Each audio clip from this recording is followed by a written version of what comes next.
بسم اللہ الرحمن الرحیم۔ آج ہم ان پانی کے بارے میں بحث کریں گے جن کے ساتھ وضو اور غسل کرنا درست ہوتا ہے۔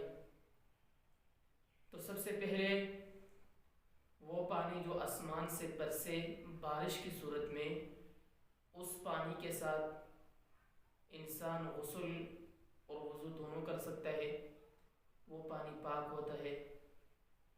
اس کے ساتھ ندی نالوں کا پانی، ان کے ساتھ بھی وضو اور غسل کرنا درست ہے، اس صورت میں جب یہ ندی اور نالے کا پانی بالکل صاف ہو۔ اس کے ساتھ چشمے کا پانی، یعنی جو پانی خود بخود نکلتا ہو، اس پانی کے ساتھ وضو اور غسل کرنا دونوں درست ہیں اور جائز ہیں۔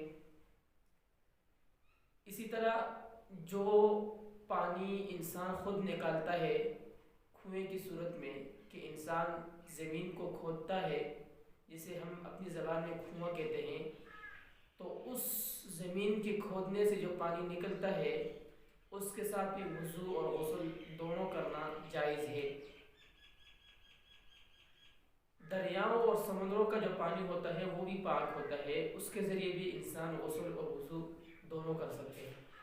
ابھی یہ جو تمام چیزیں، جو تمام صورتیں پانی کی میں نے آپ کو بتائی ہیں، یہ پانی پاک اور صاف ہے، ان کے ساتھ وضو اور غسل دونوں کرنا جائز ہے، چاہے یہ پانی کھاری ہو یا میٹھا ہو۔ بعض پانی ہوتے ہیں کہ وہ نمکین سے ہوتے ہیں اور بعض پانی میٹھے ہوتے ہیں، تو دونوں پانیوں کے ساتھ وضو اور غسل کرنا درست اور جائز ہے۔